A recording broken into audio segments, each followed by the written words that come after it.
मेरी शादी 5 लड़कों से हो गई। शरीर में हट्टे-कट्टे और मैं बिल्कुल दुबली-पतली। उन सबको कैसे झेलती।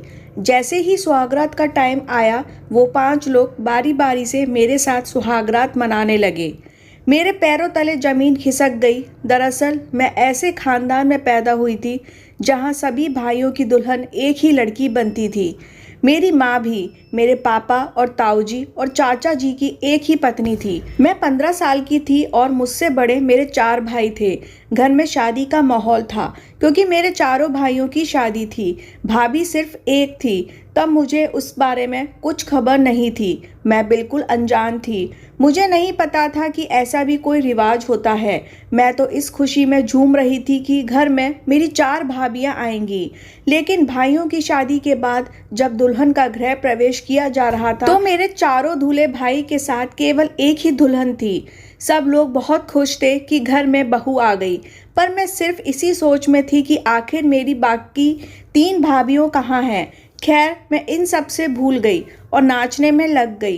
कुछ दिन यूं निकलते गए। रोज देखते कि मेरी भाभी के पास सभी भाई जाते। पढ़ाई लिखाई उस समय नहीं होती थी, और अगर थोड़ी बहुत होती, वो सिर्फ लड़कों के लिए, लड़कियों को पढ़ाई नहीं करने दी जाती।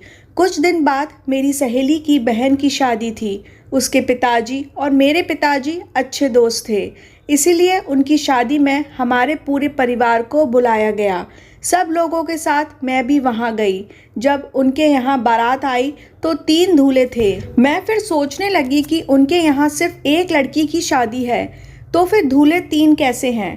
खैर, उनकी शादी के बाद मैं घर पर आई। जब माँ को सारा काम करके खाली बैठे देखा, तो माँ से पूछा कि आखिर ये क्या है, एक लड़की के इतने सारे दूल्हे कैसे हो सकते हैं। तभी माँ ने मुझे समझाया कि बेटी, हमारे समाज की यही एक प्रथा है, जिसमें जहाँ लड़की का रिश्ता तय किया जाता है, वहाँ जितने भी भाई होते हैं उन सब से शादी होती है। मैंने माँ से पूछा कि इतने सारे लड़कों को एक लड़की कैसे संभाल पाती है।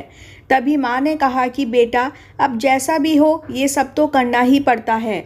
अब लड़की की किस्मत बता सकती है कि उसकी कितने लड़के के साथ शादी हो सकती है। मेरी ज़्यादा कुछ समझ में नहीं आ रहा था, तो मैं वहाँ से उठकर चली गई। कुछ दिन बाद जब मैं 18 साल की हुई, तो मेरे घर पर मेरी शादी करने की बात चलने लगी। भाई और पापा बिल्कुल भी खुश नहीं थे शादी करवाने के लिए, क्योंकि मेरा दिल घबरा रहा था कि पता नहीं कितने लड़कों से मेरी शादी होगी और उसके बाद मैं उन सबको कैसे संभालूंगी। लेकिन मेरी कहाँ चलने वाली थी। आखिर होना तो वही था जो घर के बड़े चाहते हैं। खैर, दूसरे दिन मैं अपनी माँ के साथ बैठी थी। तभी मेरे सबसे बड़े भाई आए और कहने लगे कि नीतू का रिश्ता तय कर दिया है। बहुत अच्छा खानदान है, लड़के 5 भाई हैं। ये सुनते ही मेरे पैरों तले से ज़मीन खिसक गई। 5 लड़कों को मैं कैसे संभाल पाऊंगी, बस यही सोच मुझे खाई जा रही थी। मैं बार बार यही सोच रही थी, हम लड़कियों का ख्याल जरा भी नहीं है किसी को। मैंने कई प्रयास किया कि किसी भी तरह शादी ना हो, लेकिन शायद किस्मत में भी यही लिखा था। मैंने अपनी माँ और भाभी से इस बारे में बात की, लेकिन उन्होंने भी मुझे बोल दिया कि तुम्हें अब इसे स्वीकार करना पड़ेगा। मेरी माँ कहने लगी कि मैं और तुम्हारी भाभी भी तो ये सब झेल रही हैं। शुरू में तुम्हें तकलीफ़ होगी, लेकिन बाद में तुम अपने आप सहन करना सीख जाओगी। मैं दुखी मन से वहाँ से चली आई। अब जैसे जैसे शादी के दिन नज़दीक आ रहे थे, मैं गहरी चिंता में डूबी जा रही थी। आखिर वो दिन आ ही गया जिस दिन का हर लड़की को इंतज़ार रहता है। लेकिन मैं इस दिन को नहीं चाहती थी, क्योंकि मैं शुरू से ही किसी एक का ही सपना देखा था, ना ही 5 का। सब लोग अपने अपने काम में लग चुके थे। कोई तैयार हो रहा था तो कोई बारात के स्वागत की तैयारी में। मुझे भी तैयार किया गया। रंग गोरा होने की वजह से मैं सबसे सुंदर थी। दुल्हन के जोड़े में भी बहुत सुंदर लग रही थी, लेकिन मुझे अपनी सुंदरता नहीं दिख रही थी। मुझे सिर्फ ये चिंता सताई जा रही थी कि आखिर कैसा होगा। फिर मेरी इस सोच में डूबे मन को अचानक कुछ लड़कियों के शोर ने बाहर निकाल दिया, जो कह रही थी कि बारात आ गई। तभी बैंड बाजा के साथ बारात ने हमारे दरवाजे पर दस्तक दी। खाना पीना करने के बाद मुझे मंडप पे ले जाया गया। वहाँ 5 दूल्हे बैठे थे। मेरा दिल धड़कना बंद हो गया था, लेकिन मैं अपनी मजबूरी के आगे कुछ नहीं कर सकती थी। तभी उन 5 ने बारी बारी मेरी मांग में सिंदूर लगाया और एक बड़ा सा मंगलसूत्र एक साथ मेरे गले में पहनाया। फिर फेरों के लिए उन 5 के साथ मेरा पल्लू बांधा और फेरे करवाए। फिर हमारी शादी पूरी हो गई। मुझे अपने कमरे में ले जाया गया, जहाँ कुछ महिलाओं को एक साथ मेरी भाभी और मेरी माँ थी। उन्होंने मुझे कहा कि देखो बेटा, अब से उन 5 के साथ ही तुम्हारा संसार है। तुम कभी भी उन लोगों को निराश मत करना, ना ही कभी उनकी सेवा में कोई कमी रखना। हम सबकी हमेशा लाज रखना। उनकी ये सब बातें मुझे अंदर से झकझोर रही थी। मैं चाहकर भी अपने ससुराल नहीं जाना चाहती थी, लेकिन मैं इस प्रथा की जंजीर में इस कदर जकड़ी हुई थी कि चाहकर भी अपने आप को आज़ाद नहीं करवा सकती थी। खैर, विदाई का समय हो चुका था। सब लोगों से मिलकर मैं अपने ससुराल के लिए निकल गई। ससुराल पहुंचते ही सब लोगों ने रस्म पूरी की और मुझे खाना खिलाया। इतनी सुंदर बहू पाकर मेरे सास ससुर बहुत खुश थे।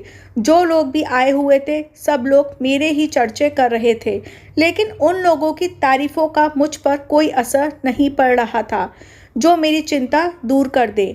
अब रात हो चुकी थी। फूलों से सजी और इत्र की खुशबू से भरे कमरे में मुझे ले जाया गया और मुझे घूंघट निकलवाकर वहाँ बैठा दिया। फिर कुछ देर बाद मेरे सबसे बड़े पति आए। उन्होंने मेरे साथ सुहागरात मनाई और चले गए। मैं दर्द से तड़प रही थी, लेकिन फिर भी मैं खुद को संभाला और अपने कपड़े सही किए और फिर से सेज पर बैठा दिया। फिर मेरा दूसरा पति कमरे में आया और उसने भी मेरे साथ वही किया। ऐसा करते करते मेरे 5 पतियों ने मेरे साथ सुहागरात मनाई। सुबह फिर उठकर मुझे घर के काम में लगा दिया। दर्द के कारण मुझे ठीक से काम भी नहीं किया जा रहा था, लेकिन मैं आखिरकार कर भी क्या सकती थी। ऐसे रोज रोज होता रहा। रात भर एक मशीन की तरह वो लोग मेरे साथ गलत व्यवहार करते थे और दिन में घर का काम। मेरी हालत ख़राब कर देते थे। फिर एक दिन मुझे अपने माता पिता से मिलवाने के लिए मेरे पीहर ले जाया गया। वहाँ जाकर मैं सब लोगों से मिलकर बहुत अच्छा महसूस करने लगी, लेकिन मैंने अपनी भाभी को सब कुछ बताया तो उन्होंने मुझे दिलासा दिया और कहा कि मैं तुम्हारे भाइयों से इस बारे में बात करूँगी। तभी मेरा वापस जाने का समय हो गया और मैं अपने ससुराल चली आई। उधर मेरी भाभी ने मेरे भाइयों से बात करके मेरी सास को बोला कि हमारी नीतू बहुत कमज़ोर है, वह एक साथ 5 लोगों के साथ संबंध बनाने में अभी सक्षम नहीं है, तो आप थोड़ा दया करो उस पर। फिर मेरी सास ने मेरे 5 पतियों के दिन बांध दिए कि एक पति एक रात को ही मेरे साथ रह सकता है और इस तरह हर पति को हफ्ते में एक बार मेरे साथ आने की बारी आती। अब मैं कुछ ठीक होने लगी थी, क्योंकि अब रोज़ाना सिर्फ एक पति ही मुझसे संबंध बनाता था। लेकिन मेरे सबसे छोटा पति बाकी सबसे अलग थे।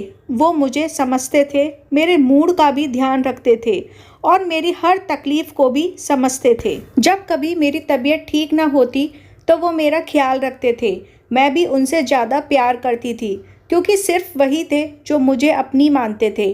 अब धीरे धीरे हम दोनों एक दूसरे के ही सपने देखने लगे थे। मेरे सबसे छोटे पति को अब बिल्कुल पसंद नहीं होता था कि उनके बड़े भाई मुझे छुएं, लेकिन उनकी और मेरी एक ना चलती थी। आखिर उनकी भी पत्नी थी मैं। एक दिन मेरे सबसे बड़े पति ने मुझे कहा कि तुम राहुल यानी कि मेरे सबसे छोटे पति को इतना प्यार क्यों देती हो? आखिर हम भी तो तुम्हारे पति हैं, हमें तो तुम इस तरीके से प्यार नहीं करती। मैं उन्हें कुछ नहीं बोल पाई। फिर उन्होंने गुस्से में मुझे पीटना शुरू कर दिया और गलत व्यवहार मेरे साथ किया। मैं दर्द से करारती रही, लेकिन उन्होंने मुझ पर बिल्कुल भी दया नहीं की। उनकी तरह मेरे बाकी पतियों को भी मेरा राहुल के साथ प्यार बिल्कुल भी नहीं भाता। वो भी मुझे मारपीट कर शिकार बनाने लगते। राहुल को ये सब बिल्कुल भी पसंद नहीं आ रहा था, लेकिन वो बेचारा करता क्या। एक दिन मेरे मायके से संदेश आया कि मेरे भतीजा हुआ है, तो मुझे वहाँ बुलाया गया। मेरे साथ सास ससुर ने मुझको कहा कि कल तुम अपने मायके चली जाना, तुम्हें राहुल छोड़ आएगा और 2 दिन बाद वापस ले आएगा। मैं खुश हुई क्योंकि कम से कम 2 दिन तो मैं इन हैवानों से छुटकारा पाऊंगी। उस रात राहुल की बारी थी मेरे कमरे में आने की। रात होते ही राहुल मेरे कमरे में आए। मैं उन्हें देखकर कपड़े उतारने लगी।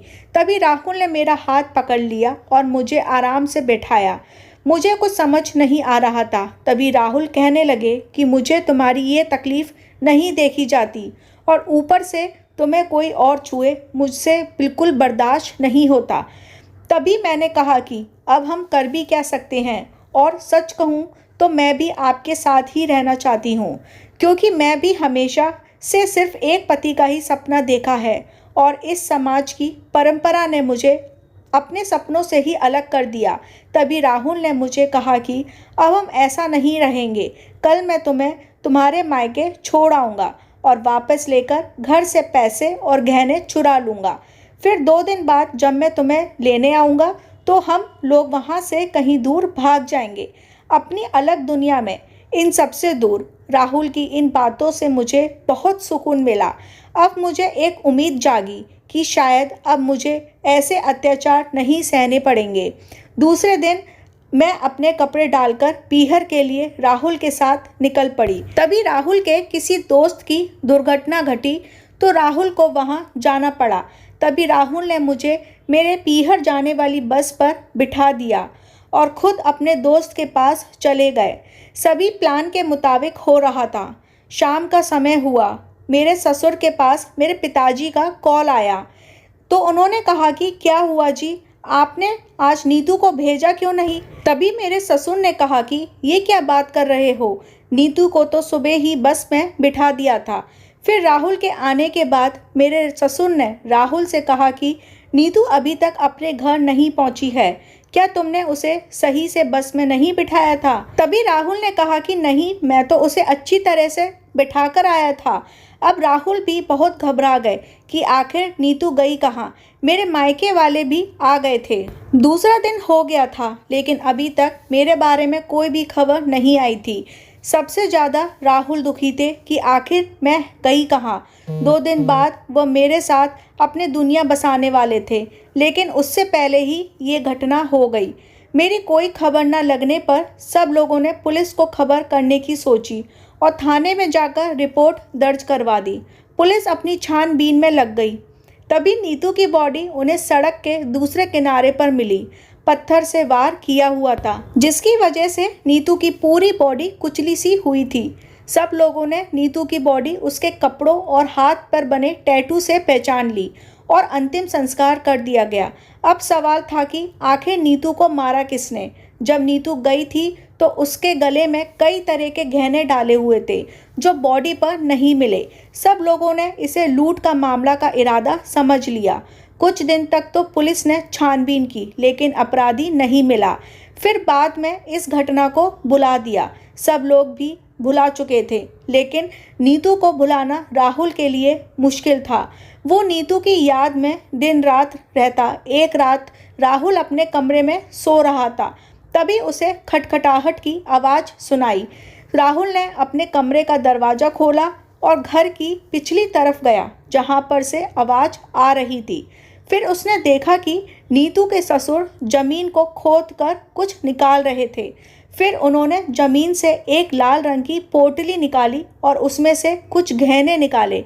मैं देखकर चकरा गया जब मैंने देखा कि वह वही गहने थे जो उस दिन नीतू पहनकर घर से गई थी।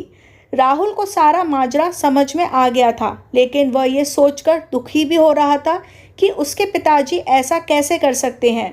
राहुल ने दूसरे दिन पुलिस को बुलाया और सारी बात कह डाली। राहुल के पिताजी राहुल को गुस्से से देख रहे थे, लेकिन फिर पुलिस के ख्वाब से उन्होंने सब कुछ उगल दिया। उन्होंने कहा कि मैं राहुल और नीतू की सारी बातें सुन ली थी कि ये लोग 2 दिन बाद भाग जाएंगे। मेरे बाकी बेटों का क्या होता और हमारी बिरादरी में क्या इज्जत रहेगी।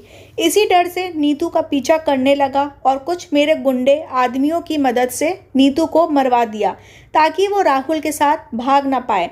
और मैंने गहने निकाल लिए ताकि लोगों को लूटपाट का मामला लगे और हमारे गहने भी बच जाएं। इसलिए अब नीतू के ससुर को गिरफ्तार कर चुकी थी। राहुल की आंखों से आंसू बह रहे थे कि ये कैसी प्रथा थी जिसकी वजह से लड़कियों को इतनी तकलीफ़ें झेलनी पड़ती है और अगर वो खुलकर जीना चाहे तो उन्हें जान से मार दिया जाता है।